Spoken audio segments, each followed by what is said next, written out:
Welcome to the channel. आज मैं आपके साथ अपना इंटरव्यू का एक्सपीरियंस शेयर करूंगी। मेरा इंटरव्यू पटना में था 14 फ़रवरी को, पैनल सेकंड में। फर्स्ट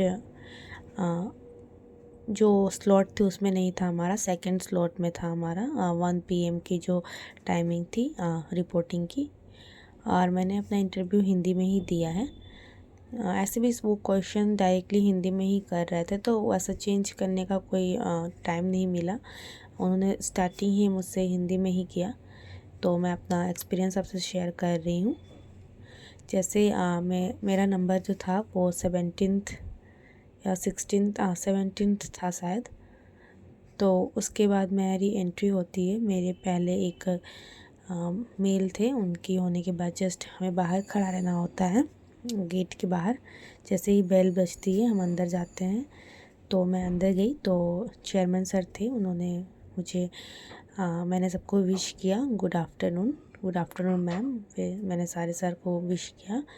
उसके बाद उन्होंने मुझे बैठने को कहा, तो ममता बैठ जाइए। तो फिर मैंने अपना सीट लिया। फिर सर मुझसे क्वेश्चन करना सर ने शुरू कर दिया। उन्होंने बोला, ममता इंट्रोड्यूस योरसेल्फ। वो मेरे डॉक्यूमेंट शायद देख रहे थे। तो फिर मैंने अपना इंट्रोडक्शन दिया। फिर जैसे ही मैंने अपना इंट्रोडक्शन दिया, फिर उन्होंने मुझसे सिटी रिलेटेड क्वेश्चंस पूछने लगे कि वाई मेरी सिटी क्यों फेमस है, क्या ऐसी स्पेशलिटी है उसकी। तो फिर मैंने आंसर दिया। जैसे जैसे मैंने जो क्वेश्चन के आंसर मैंने दिए मैं उस पर टिक कर दूँगी। फिर मेरे जो डिग्री के बारे में उन्होंने पूछा कि ममता आपने क्या डिग्री की है। तो मैंने बताया कि मैंने बैचलर ऑफ बिजनेस मैनेजमेंट किया है। तो फिर उन्होंने मेरे डिग्री से रिलेटेड क्वेश्चन की कि व्हाट इज़ आपका फेवरेट सब्जेक्ट क्या है। तो मैंने बताया कि सर मुझे मार्केटिंग काफ़ी पसंद है। तो फिर सर ने मुझसे उससे ही क्वेश्चन किया कि व्हाट इज़ नीड और वांट क्या होती है। तो मैंने बताया, लेकिन मुझे लगता है मैं उतने अच्छे तरीके से नहीं बता पाई। वो थोड़ा सेटिस्फाई कम लग रहे थे, लेकिन फिर भी मैंने बताया कि नीड जो होती है हमारे, जो नेसेसिटी होती है वो नीड होता है। और वांट जो हमारी नेसेसिटी के अलावा जो हमारी चीज़ें होती है, जो हमें रिक्वायरमेंट नहीं होती है लेकिन फिर भी हमें अपनी उस हमारे शौक़ होते हैं, तो वो वांट होता है हमारा, जो बियॉन्ड हमारी नीड्स के होते हैं। तो ये भी मैंने बताया। उसके बाद सर ने पूछा कि आप मार्केटिंग को कैसे यूज करेंगी बैंकिंग में।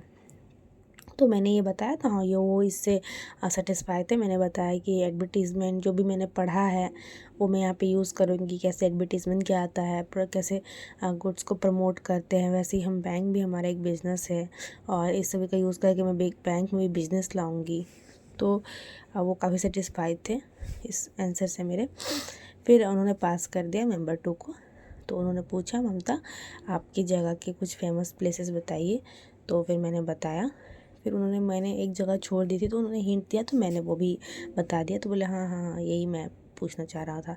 फिर उन्होंने फिर एक और मतलब वहाँ के प्रोडक्ट से रिलेटेड, जैसे कि GI टैग वगैरह, उससे क्वेश्चन किए। तो मैंने बताया कि ऐसा ऐसा है। फिर उन्होंने बोला कि आप पटना को क्यों चूज़ किया सिटी पढ़ने के लिए। तो मैंने वही बताया। फिर CM का भी नाम पूछा, तो वही मैंने बताया। यहाँ पे मैं लिखना भूल गई, CM का नाम पूछा था मुझसे। फिर ट्रांसपोर्टेशन पूछा है कि आप कैसे आना जाना करती है। जब ट्रांसपोर्टेशन से मैंने एयरपोर्ट ही बताया था, तो फिर एयरपोर्ट पे ही उन्होंने क्वेश्चंस किए, कुछ एयरपोर्ट के नाम पूछे। तो मैंने बताया, पूरा नाम पूछा था उन्होंने कि किन के नाम पे है, वो कौन थे, तो मैंने बताया। फिर उन्होंने पास कर दिया M3 को, मतलब मेंबर 3 को। फिर उन्होंने मुझसे पूछा कि ममता व्हाट इज़ NPA। नहीं मैं पूछ रहा हूँ, उन्होंने पहले ये बोल दिया। उन्होंने बोला कि वाई NPA इज़ दो धारी तलवार। तो मैंने टाइम लिया। फिर मैंने बोला, सर मुझे NPA तो पता है, लेकिन दो धारी तलवार ये मुझे थोड़ा सा, मैं एक्सप्लेन कर रही थी, लेकिन वो बोले नहीं नहीं मैं पूछ रहा हूँ वाई दो धारी तलवार। तो मुझे ये का आंसर सच में नहीं पता था, तो मैंने ज़्यादा ये नहीं किया, एग्जैगरेट नहीं किया, और मैंने बोला सॉरी सर मुझे नहीं पता है इसका आंसर। तो बोले ठीक है कोई बात नहीं। फिर ग्रॉस NPA नेट NPA पूछा, तो मैंने वो बताया। फिर एक क्वेश्चन था, सॉरी या मैं लिखना भूल गई, लोक अदालत। तो वो मैंने पूछा, तो मैंने बताया सर उसकी ऐसे सेटलमेंट होता है, उसके बाद लोक अदालत की प्रोसेस होती है। फिर पूछा गया कि बजट में बिहार के लिए क्या क्या था, तो मैंने ये बहुत अच्छे से बताया। ये इससे भी काफ़ी सेटिस्फाइड थे मेरे आंसर से, उन्होंने वेरी गुड भी बोला।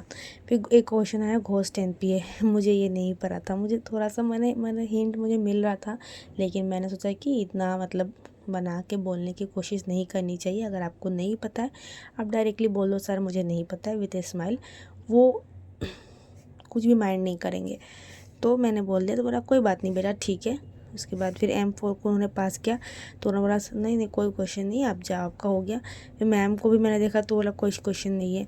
तो फिर मैं उठने लगी तो उन्होंने मुझे बोला कि हाँ बेटा आपका इंटरव्यू बहुत अच्छा गया है। तो मैं काफ़ी खुश हो गई और फिर मैंने थैंक यू बोला सबको, ऑल मेंबर्स को, और विद ए स्माइल, और फिर मैं बाहर आ गई। फिर अब देखते हैं कि रिज़ल्ट कैसा रहता है। मैं तो होप कर रही हूँ कि मुझे अच्छे मार्क्स मिले। अब देखते हैं कैसा रहता है, और इंटरव्यू के मार्क्स और मेंस के मार्क्स दोनों मिला के हमारी मेरिट लिस्ट बनती है। तो फाइनल तो अब 1 अप्रैल को ही पता चलेगा, उससे पहले हमारे मार्क्स भी आउट होंगे, तब भी मुझे थोड़ा बहुत पता चल जाएगा, लेकिन अभी उसमें काफ़ी समय है। और अब मैं अपनी प्रिपरेशन SBI क्लर्क के लिए डेफिनेटली करूँगी। तो थैंक यू, मुझे यही आप लोगों के साथ एक्सपीरियंस शेयर करना था।